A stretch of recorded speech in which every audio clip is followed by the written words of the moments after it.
lovers, perkenalkan saya dengan Dr. Indah Widyasari, spesialis kulit dan kelamin. Sehari-hari saya berpraktik di ZEP Premier Clinic dan juga di Bamet Skincare Jakarta.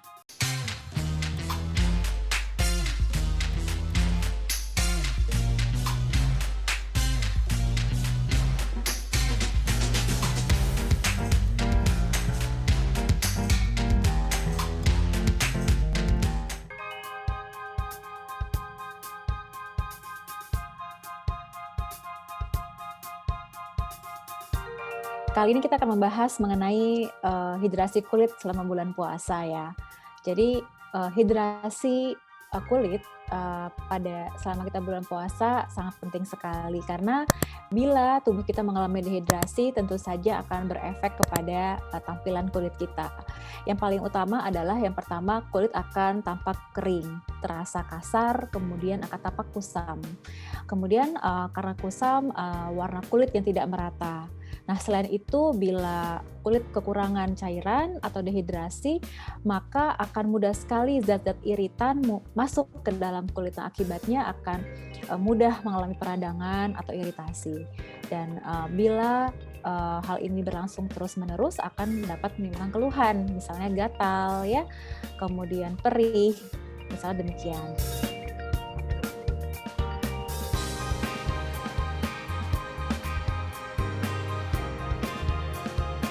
Cairan pada tubuh kita tentu sangat bermanfaat ya pada kerja organ-organ tubuh kita.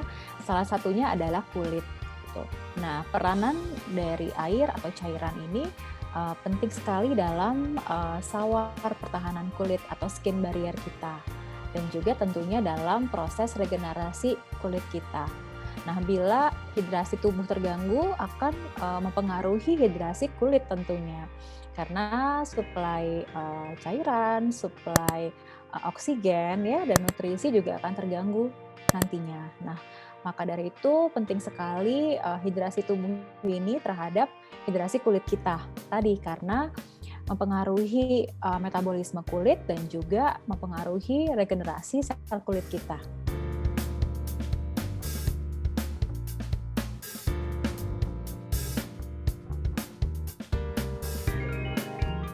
Kondisi bulan puasa di bulan Ramadan juga pasti akan berbeda ya dari hari-hari kita biasa karena biasanya kita tidur bangunnya di jam 5 atau jam 6 pagi. Nah, ini kita harus terbangun di jam 2 atau jam 3 pagi.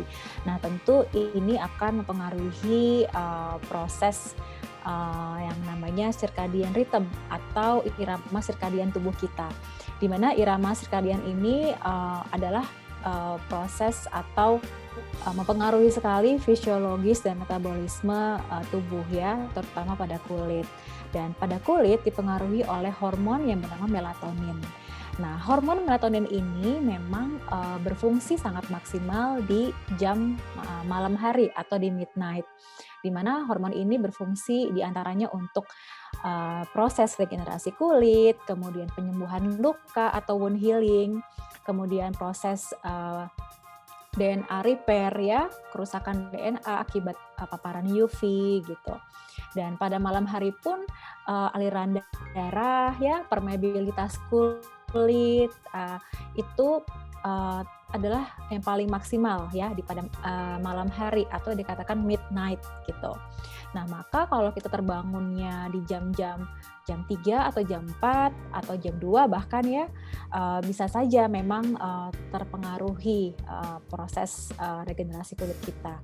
Tapi yang perlu diingat bahwa hormon melatonin ini atau proses regenerasi kulit pun juga didukung oleh tidur yang cukup gitu. Artinya walaupun misalnya terbangun di jam-jam yang memang hormon melatonin ini bekerja maksimal, tapi kita masih mendapatkan jamnya tersebut nih. Misalnya kita tidur di jam 9 misalnya atau maksimal di jam 10 dan kita harus tetap istirahat misalnya dari jam 12, jam 1 ya. Dan jangan begadang atau tidur terlalu larut. Nah, karena di jam-jam midnight ini adalah jam terbaik tadi ya untuk proses regenerasi kulit. Jadi memang walaupun kita harus terbangun dini hari untuk melakukan sahur, tapi tetap kita harus menjaga jam tidurnya cukup. Jadi bisa disiasati dengan terus menjaga pola tidur ya yang baik 6-8 jam sehari. Kemudian nggak boleh begadang dan nggak boleh juga sebelum tidur kita hindari yang namanya blue light. Biasanya didapatkan dari layar, televisi, gadget gitu. Karena kalau kita kemudian terpapar terus nih sebelum tidur dengan layar atau gadget dengan blue light ini membuat kita terganggu juga proses hormon ini, melatonin ini. Akibatnya juga terganggu dan fungsi atau proses regenerasi juga akan terganggu karena kita akan jadi late nih tidurnya gitu. Jadi tetap disarankan Stay Lovers walaupun kita harus bangun sahur, tetap kita harus menjaga jam tidur yang cukup ya. Jadi tidak usah khawatir dan penting sekali nih Stay Lovers untuk karena permeabilitas atau aliran darah ke kulit maksimal di midnight atau malam hari, kita tetap harus menjaga atau menggunakan skincare yang teratur di jam-jam tersebut.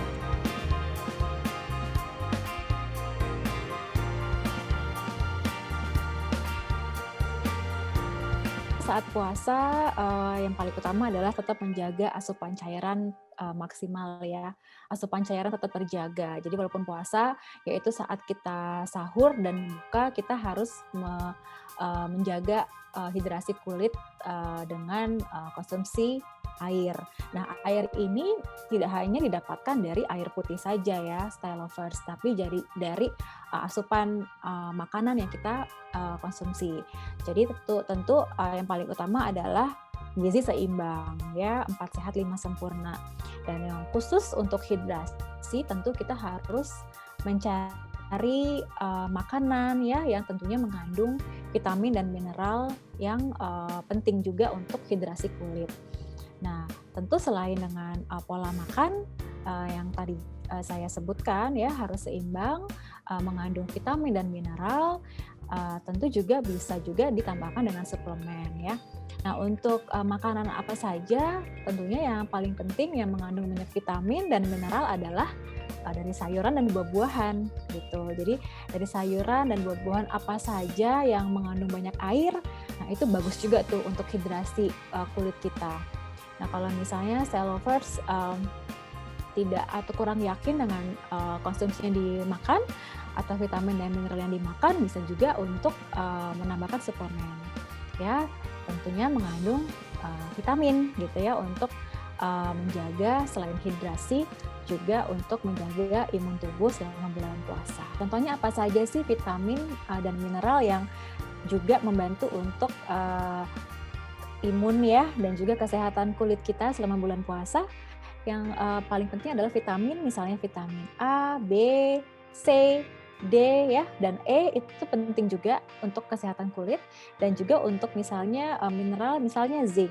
Nah, tentu Stay Lovers juga tahu ya masih di era pandemi COVID-19 ini tentu kita juga harus menjaga imunitas tubuh. Nah, vitamin dan mineral ini juga selain untuk kesehatan tubuh secara umum dan juga kesehatan kulit pada khususnya penting juga untuk digunakan untuk kesehatan tubuh kita, dia menjaga imunitas tubuh kita.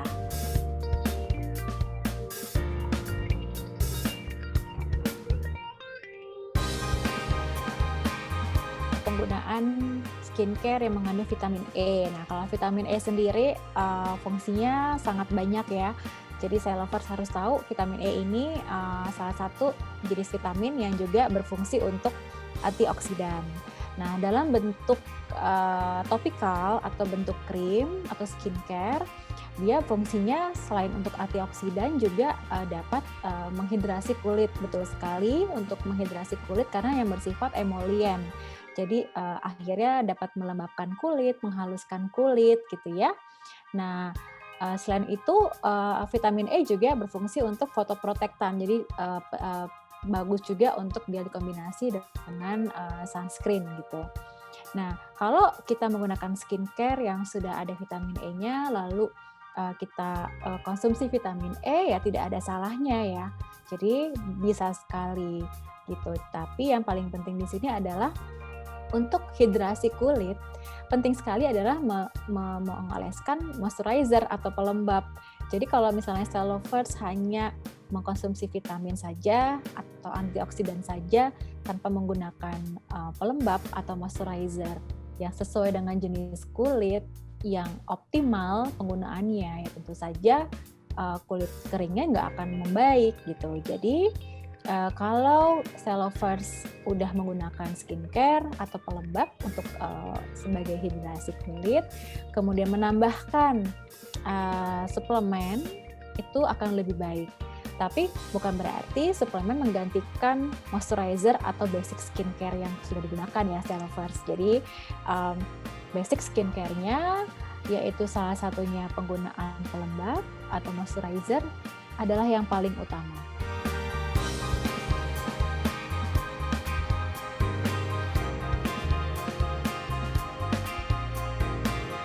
Jadi makanan apa saja yang harus dihindari selama bulan puasa, khususnya untuk menjaga kesehatan kulit kita. Nah, tentu saja semua makanan-makanan yang pertama terlalu tinggi gula, kemudian terlalu tinggi kalori, dan yang paling penting adalah yang tinggi kadar kafeinnya. Misalnya kopi atau teh yang digunakan atau yang dikonsumsi secara berlebihan, karena bila kita mengkonsumsi minuman atau makanan yang tinggi kadar kafeinnya, tentu kita akan mudah kehilangan cairan lebih banyak dan akibatnya akan mudah mengalami dehidrasi dan akibatnya kulit akan mudah mengalami kering gitu. Jadi intinya tadi makanan yang mengandung tinggi gula, kalori yang terlalu tinggi, dan juga makanan atau minuman yang mengandung kafein yang tinggi.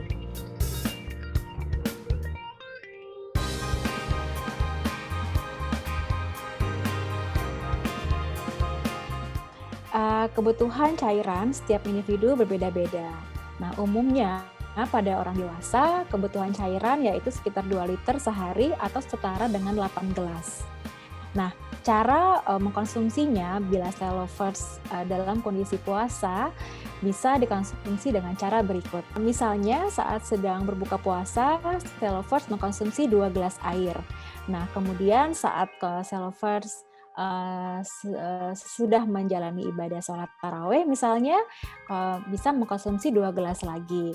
Nah, saat sebelum tidur, Style Lovers juga bisa kemudian mengkonsumsi 2 gelas air lagi gitu. Jadi sudah tercukupi 6 gelas sehari gitu ya.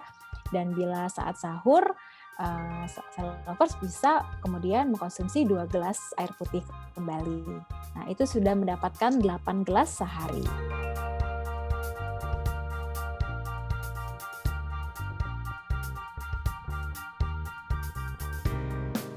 Style Lovers, jadi di bulan Ramadan ya, di bulan puasa ini tentu kita nggak boleh lupa untuk merawat kulit kita ya. Jadi tetap lanjutkan penggunaan skincare yang memang selama ini sudah rutin digunakan sehari-hari. Tapi apa sih yang membedakan dan yang paling penting selama bulan puasa? Karena pada bulan puasa kita memang rentan sekali mengalami dehidrasi ya, karena pasti kita akan berpuasa dari subuh hingga maghrib tanpa mengkonsumsi cairan. Dan kita harus tetap menjaga hidrasi kulit kita dengan tentu menggunakan skincare. Yang paling pertama adalah basic skincare yang penting adalah cleanser ya. Jadi tetap harus membersihkan kulit dengan air dan juga sabun. Tapi yang paling penting adalah jangan menggunakan air yang panas. Gunakan air biasa saja. Lalu gunakan cleanser yang tentunya gentle, tidak membuat iritasi dan tidak membuat kulit makin kering. Biasanya boleh pada kulit-kulit kering, boleh menggunakan tambahan moisturizer atau cleanser ya yang mengandung pelembab gitu. Nah, tentu setelah menggunakan cleanser, Style Lovers harus menggunakan moisturizer ya. Yang paling penting, ini penting sekali di bulan puasa, pelembab atau moisturizer. Nah, moisturizer digunakan sesering mungkin, boleh pagi, siang, sore atau malam ya. Yang pasti pilihlah moisturizer sesuai dengan jenis kulit yang nyaman di wajah kulit Style Lovers semuanya. Nah, tentu menggunakan skincare, sunscreen dan juga krim atau skincare yang tentunya sesuai dengan kebutuhan dari style lover semuanya, apakah itu berupa anti-aging atau skin lightening ya, itu boleh-boleh saja dilanjutkan. Tapi yang paling penting adalah pelembab atau moisturize. Jadi boleh menggunakan skincare, melanjutkan skincare apapun, tapi tentu saja moisturizer-nya nggak boleh lupa. Dan tentu selain skincare, style lover juga harus mengetahui bahwa pengaruh lingkungan juga penting terhadap kekeringan kulit. Jadi terlalu lama dalam ruangan yang mungkin ber-AC atau berkelembapan cukup rendah juga berpengaruh nih terhadap hidrasi kulit kita. Jadi saran adalah kurangi waktu terlalu lama berada di ruangan ber-AC atau kelembapan yang rendah ya, atau bisa menggunakan seperti humidifier ya di ruangan atau di kamar atau ruang kerja untuk juga dapat membantu supaya kelembapan kulit tetap terjaga seperti itu.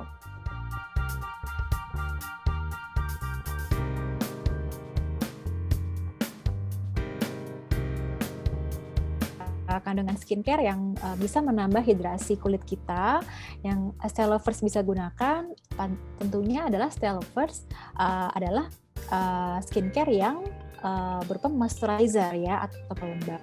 Nah, tapi style lovers harus tahu dulu nih kandungan dari pelembab ini. Nah, di dunia kedokteran kulit ya, moisturizer itu terbagi menjadi 3. Yang pertama adalah moisturizer yang bersifat oklusif, artinya zat aktif atau ingredients yang menahan penguapan air dari kulit kita.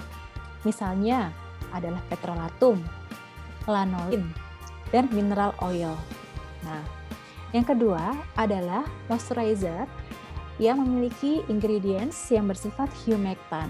Artinya, moisturizer ini menarik air dari lingkungan ya, yang umumnya dan sering sekali ditemukan di produk skincare, misalnya adalah gliserin, asam hyaluronat, urea, dan juga propilen glikol.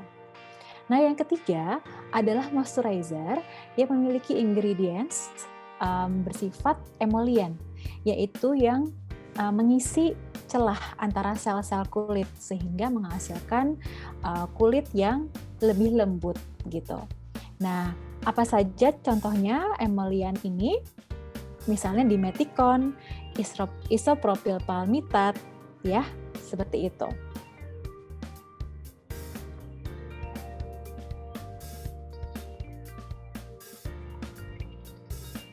Jadi style lovers, walaupun dalam kondisi sedang berpuasa, tetap boleh kok melakukan prosedur perawatan kulit di klinik ya. Jadi tidak ada batasan atau larangan secara khusus. Nah, tapi yang perlu diingat adalah style lovers harus berkonsultasi dulu nih dengan dokter spesialis kulit. Jadi nanti akan disesuaikan dengan jenis kulitnya, kondisi kulitnya, dan juga kebutuhan kulitnya.